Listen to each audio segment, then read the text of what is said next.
Welcome to Surviving Sarah, episode 138. I'm your host, Sarah Bragg, and this podcast is a place where I get to cheer for how people are contributing to the world and be a megaphone for their story.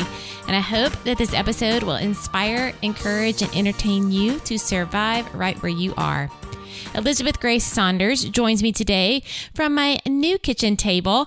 Our family just moved into our new rental home back in July, and it was so fun to record an inaugural episode around the kitchen table just in a brand new kitchen. Elizabeth is an internationally recognized expert on effective time management, and she is the founder of Real Life Time Coaching and Speaking. So she joins me today to talk about the idea of divine time management, which is all about aligning yourself and what you do and how you handle your time with God's heart. So we talk about why we feel guilty for resting, where to start when it comes to organizing our day, why we tend to say yes to everything, and advice for how to prioritize our time during a busy season. So pull up a chair and join the conversation. I don't know if you're like this, because I know you do speaking as well, but whenever I speak on something, or even just as a podcaster and I'm going to have a conversation about something, I struggle with it greatly. And so you and I have been on the books for a long time. I can't even remember when we booked this recording. Yeah, it was early in the year. Mm-hmm.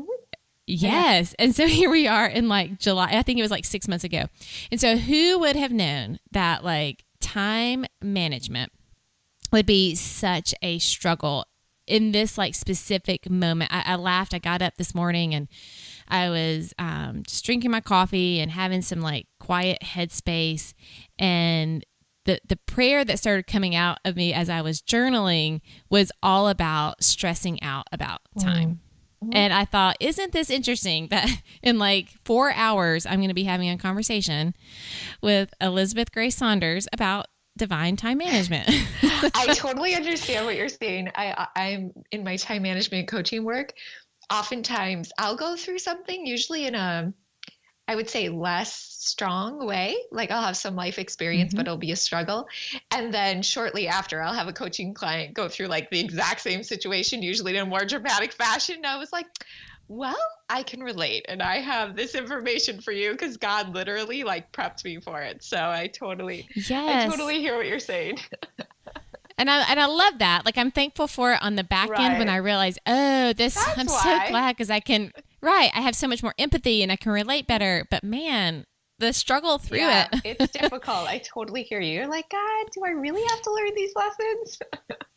Exactly. Okay. So before we get into a personal coaching session that we're going to have here, clearly in need of, I would love to hear how you got started as a time management coach and then how your faith really kind of ended up intersecting with that. Yeah, I'd be happy to share. So in regards to that, I did not start out thinking I would be a time management coach. I actually started out in magazine journalism. So I worked in magazines, and then I had a business where I did writing, editing and photo styling for about 50 magazines around the country.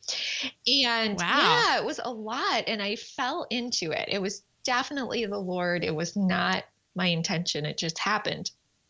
And because it just happened, I had no plan in terms of work-life balance. I just thought, wow, I have all these clients. This is amazing. I will just do whatever I can to make everyone happy. And that was great for a while. But after a few years, I just decided enough was enough. It did not feel like success if I was constantly feeling like I needed to be working. And there was really no time I felt I could relax without guilt. I'd get home 10:30 at night and feel like I needed to work at that time, or it'd be the weekend and I felt like I had to work.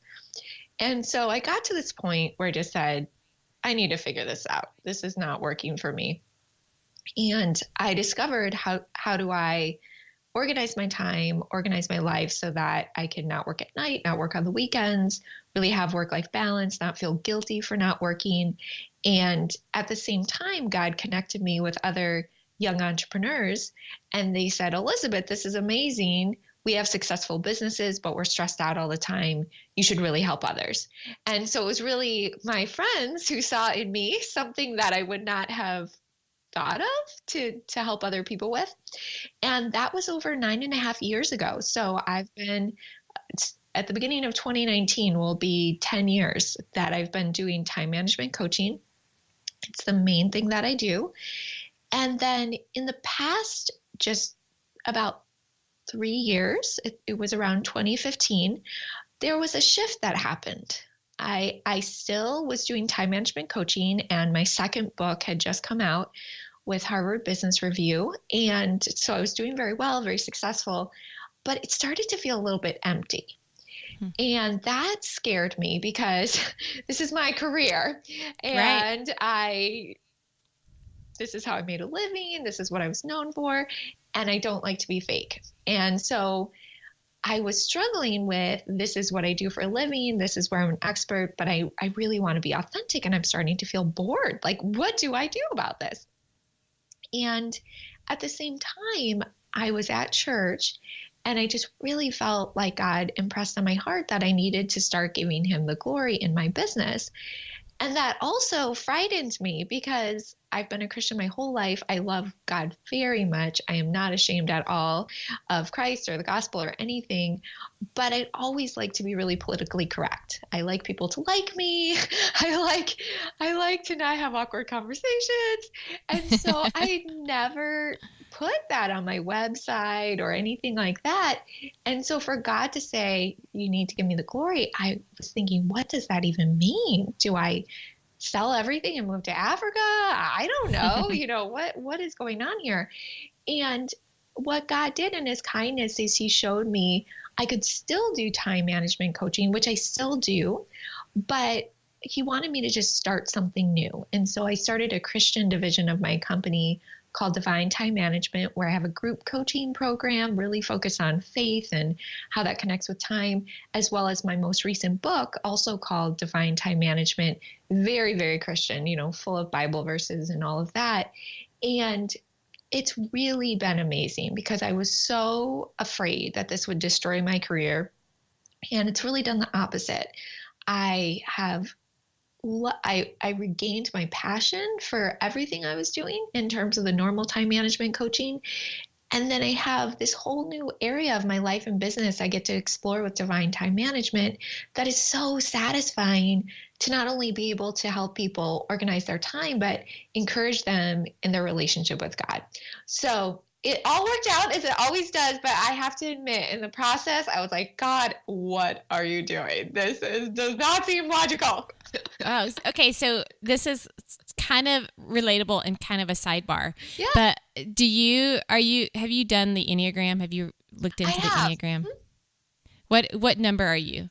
I'm 3. So okay. I'm achiever. See, the reason why I ask is because I am a 3. And so as you are talking, I am like sweating for you. Like it's like rising up in me. I'm like, I know what she feels. I know about like, I don't want to rock the boat, and I want people to like me, and I want to be successful. And I've built this whole thing, and then wait, what? Like I feel kind of dead with it. Like, I mean, I have had all of those thoughts all the time. And so so I literally was like, oh my goodness, she has to be a 3. If she doesn't know it, I'm going to tell her she is, and she needs to look into it. That's so funny.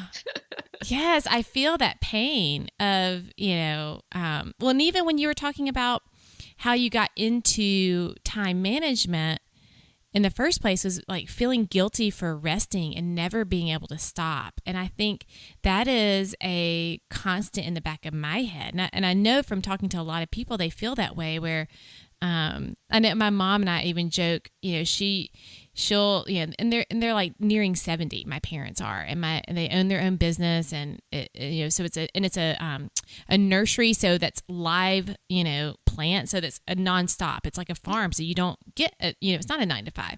And she'll be like, I want to go in and like watch something on TV, and if your dad walks in, I like immediately hop up, like, oh, I was just like, over here like dusting off this, like, like you feel this sense that like guilt for rest, and I'm like, for heaven's sakes, you're like 68 years old. You should, like, at this point, if there's ever a point, you've earned a chance to rest, right?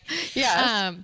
But I think I do the same thing. Like moving into this home, it's been an exhausting like, the whole prep before you move and then the whole move. It's been exhausting. And I found myself yesterday with an hour and I was like, I'm just going to watch Netflix. And the entire time I felt guilty for lying there on the sofa. And I thought, do other people sit around and like watch Netflix during the day? Like when their kids are at camp, do other people like I started like questioning everything. And then you're actually not resting then, because then you're just like stressing yourself out that you're not, and so, why is that we feel so guilty for resting?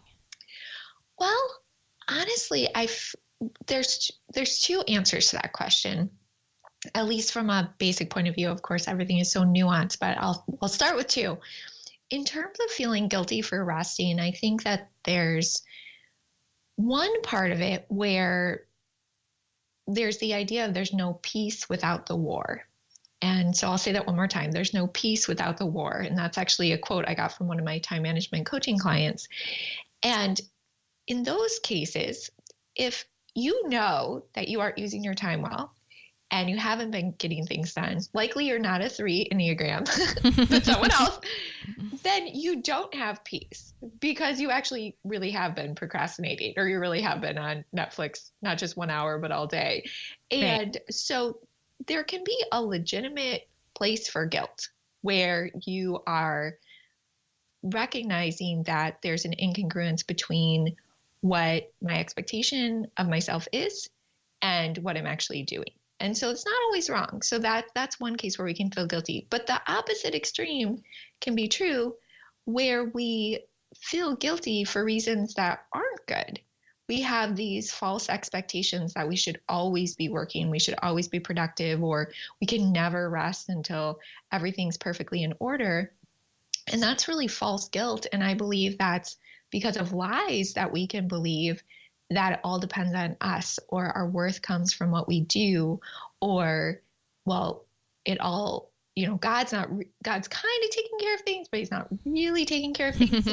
I better make sure that everything's under control. And so that's a false guilt and a false expectation. And in those cases, it's not about doing more. It's about shifting your mindset so that there's a congruence between what you expect of yourself and what you're actually doing.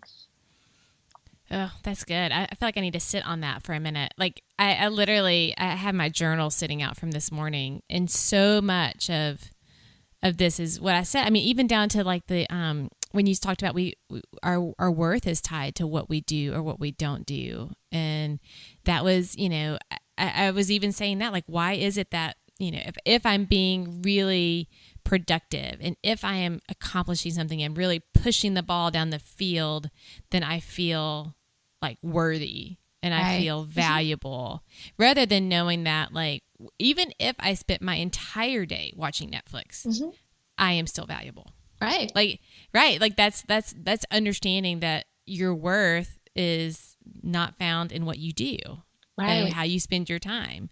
Or I wrote down a bunch of, that literally just came from my journal, and why we really struggle.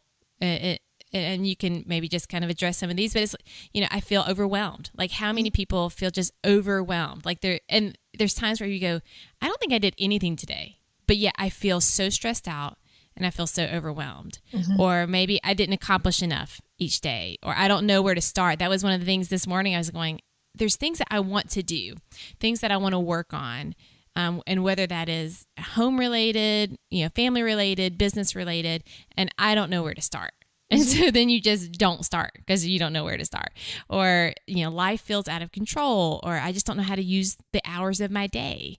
And so, or I know this is a struggle for me. I immediately say yes to everything and to everyone without ever like taking that in. So what do we do with all those struggles? For someone like me, you can coach me in this. Who's sitting here going, I don't know where to start. Like, I just can't organize the time of my day. I don't know what the root problem is. Maybe there's a root heart problem that we get to, or, where do we start? How do I, kind of tackle this when I'm sitting here feeling so overwhelmed that I can't do anything? Absolutely. I'm happy to give you a 3-part strategy, actually. Thank you. So first is, and you did this well because you had your quiet time this morning, getting connected with God. Because when we are disconnected from God, when we aren't, and it's not about legalism. It's not you have to do a quiet time every day or you're a bad person. That is not what I'm saying. What I'm saying is that however you connect with God, whether that's in the morning journaling, which I also do, and prayer time, or being on a walk, or whatever that looks like, we number one want to be connected with God. And the reason why that's important is that it gives us perspective, that we're not alone, that it's not true that it all depends on us, that it's not about us getting everything done, that we all know God can work in amazing ways, even when we forget things or we don't work as hard as we should, or we just can't keep up. God can still work things out. And so when we start, number one, with that perspective, which is why I wrote my new book, Divine Time Management, we can rest. We can rest in the Lord, knowing that no matter what, everything's going to be okay. And God's with us. He doesn't ask us to be successful. He just asks us to be obedient and to walk with him. So that's step number one. Step number two, if you're feeling really overwhelmed and you just went through a move, so it's completely natural that you feel that way, is really taking some time to take a macro level look at what's going on in your life right now. And in my book, Divine Time Management, I do talk about decluttering your schedule and some step-by-step ways to do that. But just as a very short kind of snippet from that, you want to start out by really laying everything out on the table. So it could literally be laying it out on your kitchen table or your computer, or however you want to do that. You know, what are all my commitments right now? What are the categories, whether it's family, things around your house, work, whatever that looks like, and just getting really clear in your mind, what are the key things that are most important, and beginning to just declutter what's not essential right now. So for example, you just moved, there's a lot to unpack and in order, whatever that is. There may be certain activities that you typically would like to do in the summer that maybe this summer you won't do. So maybe there's a group that you like to be a part of, but this summer maybe you need to take a break until the fall when you're settled in. Or maybe there's a certain amount of books you like to read at a time, or certain things with your kids where you're just going to need to say, you know what, I'm going to give myself permission to just buy something from the store instead of spending 3 hours doing something homemade, and it's okay. And so just starting with the decluttering your schedule on an overall view. And you had mentioned the always saying yes to everything. I'm actually the opposite. Okay. My default is no. I love that. You can rub off on me. My default is no. And then I'll maybe move to yes. But my default position is going to be no, because I like to be nice to people and not seem rude. For a lot of people, I'll say okay, I'll think about it. And I think about it and it's no. And then there's a few things I say yes to, but I don't mean to be rude in saying that, but it's just the reality of our life. I mean, between work and all the people I care about in my life and self-care, there's just not that much margin for me to say yes to a lot more things. And I'm very, very careful about what I say yes to. And then, so that's kind of the second part. So first part is you want to be connected with God. Second part is decluttering your schedule, and just start out by taking a look. What's there? What's actually important? What are the things I can let go of, maybe for a time or for forever? And it would be okay. They're not adding a ton of value, but they're taking a ton of time. And then the third part is really in our day-to-day. And again, what's different about divine time management versus maybe just the traditional time management that I talked about in my first two books is we can recognize we have the unfair advantage of having a God in our lives that knows everything, who truly knows what's best for us, who's the perfect parent. And so instead of thinking oh gosh, I got to figure out the perfect plan and know exactly what's right and exactly what I should do, we can start our day in prayer and just literally look at our calendars, look at our to-do items, and just say, Lord, what is it that you want me to do today? What is it that's most important? And focus on those items and trust him with the rest, recognizing we don't have to have clean edges. We don't have to get everything done for things to be okay. And one other final point I'll make, and this goes along with divine time management too, is in that third part of deciding what we do day to day and making our plans with the Lord, not just making our plans and asking God to bless them, we have to recognize that as Christians, Jesus said our two greatest commandments were to love the Lord your God with all your heart, soul, mind, and strength, and love your neighbor as yourself. So that doesn't mean we don't have boundaries, and I'm quite good with boundaries, but that also means that we recognize when there's a God thing going on. So it's not like, oh, it's a God thing that I think want to spend a lot of time on Facebook today. Like it's probably like, probably not God. But it probably is a God thing if potentially, one of the, most important people in your life is going through something hard and they just need your help now. And I'll drop everything that I can in my schedule to make that happen, or it can be a God thing when someone comes across your path and you can tell you're having a Jesus conversation and they just need a little extra time. And usually I'm pretty boundaried with coaching clients and, have a certain amount of time for them. But sometimes that'll go long because, well, they really need something. And if I can offer it in that point, I want to. And so we, as Christians, we live in this tension of being diligent with our time, but then trusting the Lord. And that's a good thing because it keeps us humble. And it keeps us aware of just our total need to rely on the Lord, not on our own ability to get things done. See, and listening to you, I'm hearing, I was like writing down some notes, like some really root problems or issues or struggles that really kind of rise up as hindrances and really the root of answering the question why I'm saying yes to everything, or why I say yes to everything, or why I don't do this, or why I just sit here and would rather sit on Instagram and feel like I'm doing something because my hands are moving and my eyes are working, but I'm not really accomplishing anything. And I'm hearing you say a couple times, trust. And I think that those root issues are a direct connection to our inability to trust. And so what are some of those issues? I have several in my head that I'm thinking of that, because maybe some people listening and they are feeling overwhelmed and they're feeling like they can't let go of the control. And so this idea of trust is just foreign. And speak to that, like maybe help them pinpoint, hey, here's some reasons why you may be feeling this way and why you're really struggling and feeling overwhelmed and like, and not wanting to trust fully. Yeah, no, that's a great question. And I was just getting goosebumps as you were talking. So apparently God wants to say something through that. So first of all, I just want everyone to know you're not alone. I wrote Divine Time Management because I needed it. Right. And I'm sitting here reading things out of my journal from less than 4 hours ago. So you are not alone. You're not alone. Divine Time Management was the most humbling book for me to write because in my first two books, which were traditional business time management, I got to be the expert. It was like, I got my life in order, I got this. Like, if you just have these systems and strategies, your life will be perfect like mine. It's not exactly, but those, how things go. Totally.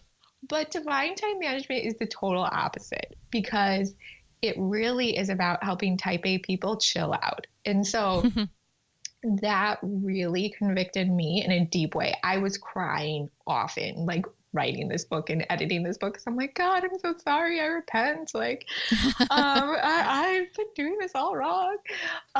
So first of all, in regards to trust, you're not alone, and I would just say, don't feel guilty for not trusting God. I know that sounds like a weird thing to say, but especially as achievers and people that love the Lord, especially if you've loved God your whole life, you want to make him happy. Right. You're like, but I'm trying so hard to make you happy. And I just want to do the right things. And I want everyone to be happy. So then when we feel like we've been doing it wrong, it can make us feel worse. So first of all, you're not alone. Don't be hard on yourself. We all can have this struggle. So first of all, that's the number one thing I want people to know. Secondly, I just want you to know why I think a lot of us struggle with this is really going back to deep root issues that you didn't actually have a choice about. which is another reason why you shouldn't feel guilty that you are where you are. And those root issues, I believe, come from a couple of places. And so one is just simply our culture. Like when we look at our culture in general, and I would say even many Christian cultures, it's very works oriented. And it's very much about self-reliance and about doing well. And from a young age, it's like, oh, well, look at you. You did good on your homework. Like, you're a good student, and that means you're going to be successful, and you're going to college, and, you'll have a good job. And it's because you worked hard. This idea of the Protestant work ethic or, American work ethic. And it's not that we don't need to be diligent, but again and again in Scripture, it tells us that, we need to commit our ways to the Lord. We need to rest in the Lord. Yes, we need to be diligent. Yes, we can make plans, but our success is always going to come from the Lord. And so, myself included, and I'm sure many of the people listening, you've been told these things your whole life and believe them to be true, and they're actually wrong.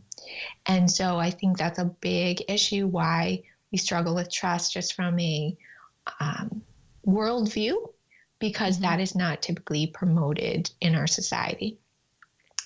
And then secondly, what I would say is something that can get instilled in us just depending on our natural personality as well as the environment we grew up in, is that idea of you need to be self-reliant can be instilled in us for one reason or the other. So maybe it was we grew up in an environment where our parents didn't really take very good care of us. And since as young children, our understanding of God is influenced by our parents and how they were towards us, we can think, well, my mom or dad, they didn't know how to get things done, or they didn't know how to take care of me, or I wasn't provided for, so I got to do it myself. Or maybe they did do the best they could to take care of us, but it still felt like performance for love. So it was like, well, if I get good grades, or I do this in sports, or I win homecoming king or queen or whatever that is, well, then I'm loved. Then my parents approve of me. And if I don't do those things, my parents maybe don't pay attention to me or aren't happy with me. And again, we put that on God. And I remember there was one night I was in tears, actually. It was so shocking to me because I woke up like in the middle of the night, and this was shortly before Divine Time Management came out. And I was having, as all authors do, some of that pre-book release anxiety. And I woke up in the middle of the night. I was like, God, I just want to make you happy. And I was like crying. I was like, I just want to make you happy. Like, I'm trying to do everything I know how. And God's like, it's okay, Elizabeth. Like, you make me happy now. Like, it's not how many copies your book sells. It's not, what you do or don't do. Like, you just make me happy for being you. And so we really need to understand God's heart towards us, that yes, we're called to be diligent, but as a good father, as a perfect father, he wants to take care of us. And no matter how old we are, even for 60, 70, 80, he always wants to be our dad. He always wants us to be like children and totally dependent on him. And I think that really helps us with the trust, because that's not what the world tells us. That's often not what we heard in our families. And so it's just so hard for us to believe that God could feel that way towards us. Totally. And the thing with trust is that because we know this from our earthly relationships, is that it takes time to build trust. And the same as with God, we can say, okay, I trust him, but I may not feel it. So every day it's going, do I trust him that he loves me, that he is for me, and that he is satisfied with me? I think you hit on that. And that's a really big thing to remember, because it goes back to what we were saying earlier about identity, is that you feel valued simply because you were created by God in his image. And so if we can remind ourselves of those kind of truths, the ability to trust will eventually follow, even if it isn't happening today in this moment. Yeah. Well, and it's okay to be honest with God about that. I had Gosh, it was quite a few years ago. It was maybe about 6 years ago. I had just some situations happening in my life that were really hard, and I didn't like them at all. And I was trying to be positive. I like to be positive. I like to pump myself up. And I finally just admitted to God. I cry a lot sometimes with God. I was just like in tears. I was like, God, I just don't trust you. I just don't. I'm sorry, but I don't. I know I should, but I don't. And I really felt like he said, it's okay. You just need to stay close to me. And it's like, oh, okay. So we can even admit to God we don't trust in that moment. And then, like you said, it comes. So, it was about a month or a month and a half later, all of a sudden I realized, oh, I do feel trusting again. But in that moment before, I didn't. And that's okay. He just asks us to stay close to him. Yeah. And I think it goes to what you were saying about maybe the things we've experienced in this life where we thought we had to perform for love, and that God is not threatened by our questions or our lack of faith or our doubt or our lack of trusting any of that. He is not threatened by it at all. Exactly. Right. And so to be able to just have that honest relationship of saying, I just don't know what you're doing. I don't know what's happening. And I don't even know if I trust you right now. And then you wake up, what you said, but you stay close. That's the key. Yeah. No, and it's really interesting because I had this aha moment this spring where I realized that it's so essential as Christians, and I think really as people in general, to understand the heart of God, that he is so compassionate towards us, and he is completely non-defensive. He does not get defensive. So even in situations where you're so mad at God because you feel like he's the source of your pain, where you're like, oh my gosh, God, I can't believe this happened at work. Like, you could have stopped that person from doing this bad thing, or I can't believe this thing happened with our move, or I can't believe this thing is happening with my relationship, or I can't believe I'm sick and I'm not getting better. Like, how in the world, right. Just do something, just do a miracle, like you could fix this if you wanted to. Like, it's so good to know that we can feel all those feelings, and at the same time, he wants us to come to him with those feelings.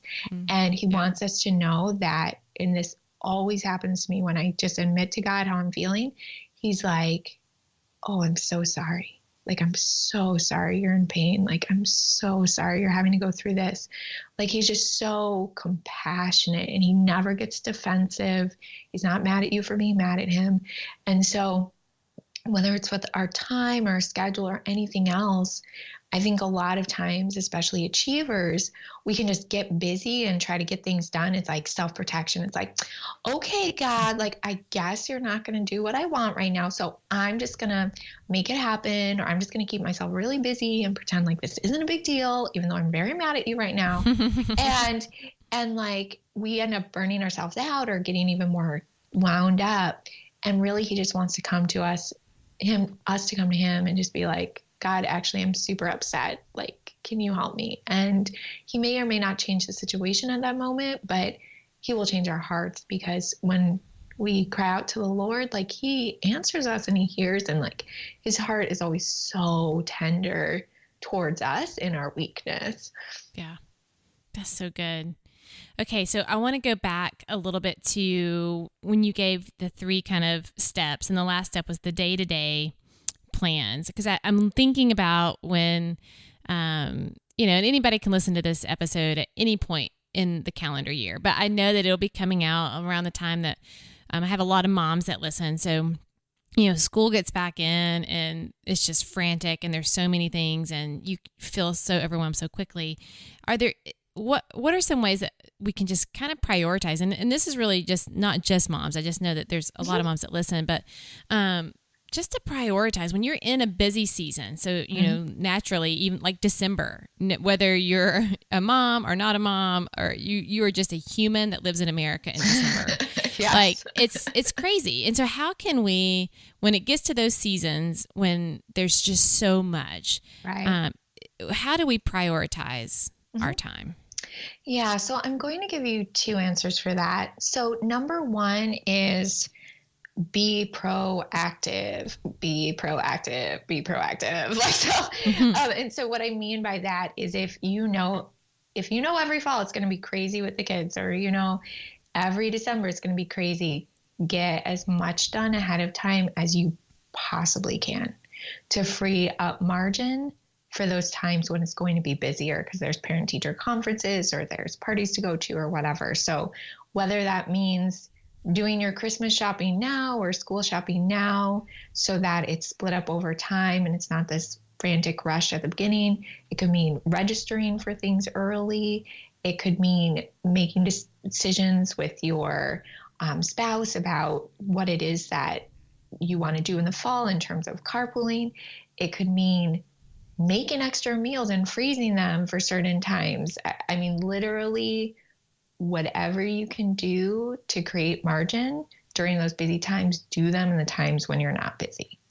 That is massively helpful. Like in the past, I even used to do silly things like waiting till kind of the last minute to buy wedding gifts, which is ridiculous. Like, why do you do that? You're invited months ahead. And I would literally have times when I was buying wedding gifts the day of the wedding, and you're almost like wait for the wedding because like you're doing that. Now it's like when I get the invitation, I try to buy the wedding gift or baby shower gift or whatever it is in the next couple of weeks and get it wrapped. And so that's not a big deal. You just get ready for the wedding and go. And you're not like, oh gosh, there's a long line at Bed Bath & Beyond. Like just so anything you can do, be proactive, do that. Second strategy in terms of when you're actually in the busy seasons, absolutely essential to have clear communication and to have things laid out for yourself. So what that looks like and what that can mean, I'm going to speak specifically to moms in those busy times, but this can apply to anyone, is it's really important that you have at least a weekly calendar, if not also a monthly calendar, that lays out in detail what needs to happen and what are the expectations in terms of what's going on. And if you're someone that's married, definitely have a weekly time to talk this through with your spouse. And so what that looks like is having laid out, some people will do this on a whiteboard. Some people will have just a paper they print out. Some people will do this on a shared Google Calendar. When is school activities? When are the sports activities? When are the parent teacher conferences? Also details like who's picking up who's dropping off who. Can we think in advance about carpooling situations? Any of that stuff on a weekly basis. You might want to do this maybe on a Sunday night or something like that, or a Friday, morning, whatever works with your family. Look ahead at the week and again, be proactive. It's not a big deal to go to the grocery store when you've thought about it 4 days in advance that you're going to need something for the bake sale. It's a total pain in the neck when it's 10 o'clock at night, the day before the bake sale, and you didn't go to the grocery store and now you're like trying to find something in your cabinets. So have that weekly plan and then on a daily basis, review it. Is there anything that's changed? Do we need to update that? And how you'll be looking at that is you have your fixed expenses. So what I mean by that are the things you have to do, whether it's going to work, kids in school, whatever that looks like. Those are your fixed expenses. Then you're going to have your disposable time income, and you get to decide how to invest that. I would highly encourage everyone, as believers, spend some time with God each day, even if it's just you dropped off your kids at school and on the way home, you're taking that time in prayer instead of listening to music or on your phone. Make sure you're spending time with God each day. Make sure you're connecting with the people that are important to you. So your spouse, your kids, your friends, in the way that you can. Make sure that you're taking care of your body. So some kind of physical activity. That could mean a walk with your kids to the park and playing at the park with them. It could mean an exercise class, whatever that is. And then really figure out what are the most essential to-do items that need to be accomplished. Some of those will be recurring events. And so, for example, you might want to have a weekly time when you just go through paperwork for things at school or registration or that sort of thing. Some of them will be more one-off events, and you want to be really clear on a daily basis. These are the must-do activities that I need to accomplish so that there's not major stress later. And then these are some things that would be nice, but aren't necessary. And I'm just going to wait until things settle down a little bit. And so much of this is about really having laser sharp clarity on what's going on, what's most important, and being proactive. Because so many things, they're stressful because you just didn't think about it till the last minute, versus if you had thought it through, communication between you and the other people in your family, your kids, your spouse, it's not a big deal. It's just not a big deal. Super helpful. I'm already like feeling better. Good. About life. Excellent. And then and thinking through and going, okay, it will look different in different seasons, but if maybe in this season, this one thing that I want to accomplish is more of a priority than this thing. And so it's okay if this thing gets put lower down on the list than this other, rather than having to do all of it at the same time. Exactly. You know? Exactly. Right. And also that expectations, like there's times you can do everything homemade for this or that thing. And there's times you're like, you know what, guys, we're bringing a bag of chips and salsa. Like, yes.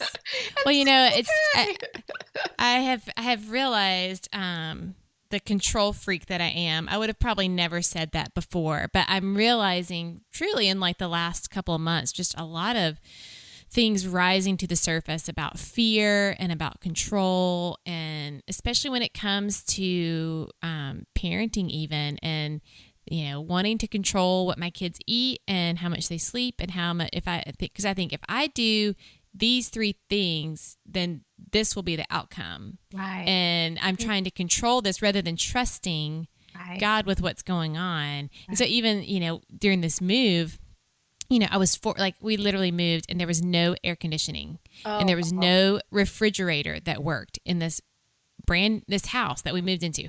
And so and I'm not just for hours, for like 6 days, 10 days, like we have had like the hardest move that we've ever had.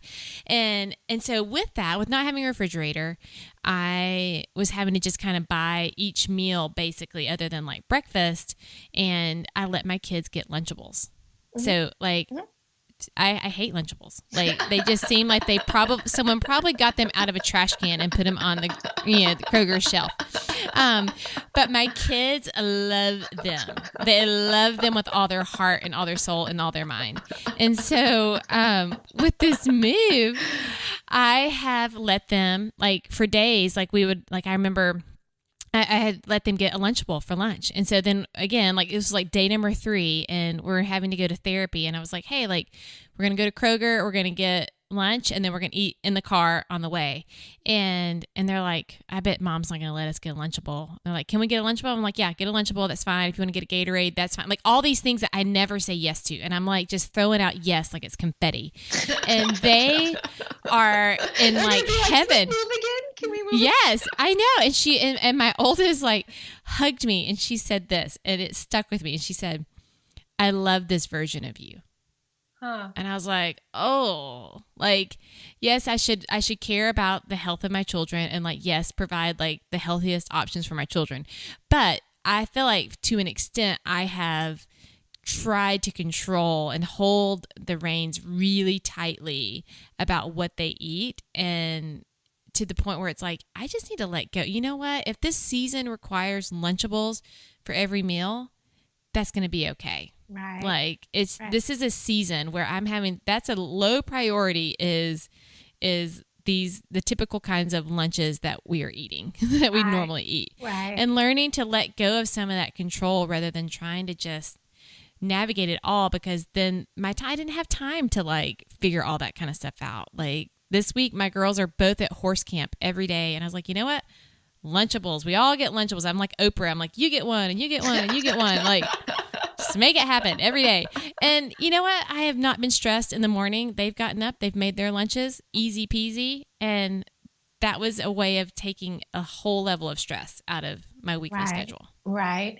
It's interesting because in Divine Time Management, I share like all my insecurities. And in the end of the book, in the area about self-care from a place of self-love, I share about some of my shifts in myself in regards to food and eating and weight and all of that.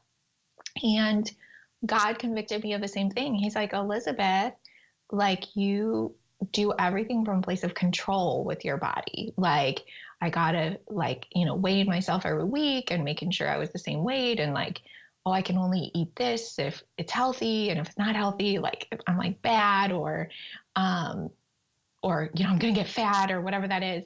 And he's like, that's ridiculous. Like, that's not true. And he disciplined me in that way. And it sounds bad, but it was actually so good. He's like, you can't weigh yourself all the time. Right. And I want you to eat whatever you want when you're hungry. Like, I don't want you to create all these rules about what you can eat or not eat. And what's so ironic is I now eat literally whatever I want. Like I didn't eat peanut butter for years because it was like, oh my gosh, that has so much fat, or like whatever. I'm like, I eat peanut butter all the time now and I'm exactly the same weight. Like, right. And so it's like God was really showing me again, because it was in my mind. And this goes back to our time too. I thought I can only be thin. I can only be healthy if I am very strict with my eating. Like I can't eat peanut butter. I can't do this. I can't do that. Or else I'm just going to like gain 500 pounds. It's going to be the end of the world. And God was like, yeah, no, that's not true. So I eat when I'm hungry, and when I'm not hungry, I don't eat. That's my only rule for myself, and I can eat whatever I want. I've been just fine. So I think it is really something where with our time too, we can think I have to get all these things done or I'm not going to be successful in my career, or my family won't be taken care of, or this or that. And it's just not true. It's self-reliance, it's pride. And I can say this because I've done all of it. Still do it sometimes. Self-reliance, pride, and it's really self-idolatry, because we're saying because of me and because of my awesomeness, life is great, versus thank you, God, for what you're doing. And I know it's not me. Like even with like how I look now, I know it has like nothing to do with me. There's ice cream in my refrigerator. Like it is totally the Lord. And right. And it's great. It's super freeing. Oh, this is good. I feel like so much helpful stuff has been said, and I think people are going to be really encouraged. Good. So with that, I want to ask my final question. I would love to know what's helping you survive these days. My walks by the water. So do you live by the water? I live 10 minutes from a lake. And so I, in the summer, just love to walk around the lake. I was actually there last night watching the sunset as I was on a walk. It's amazing. Water just like resonates with my soul, and getting in those walks almost every day just calms me in a great way. That's great. I'm the same way. That's wonderful. Yeah. Well, good. Well, thank you for hanging out with me and coaching me today. I feel much better. You are welcome. My delight. And we're all in this together, day by day, week by week. But there's a lot we can do to be a lot more calm than we are if we're relying on ourselves versus on the Lord. I took so many notes during this conversation, and there was something that she said that I literally just wanted to put a pin in it. When talking about the struggle of doing more or being more successful or feeling that kind of anxiety that comes with that, she said that she felt like God was saying to her, "You just make me happy for being you."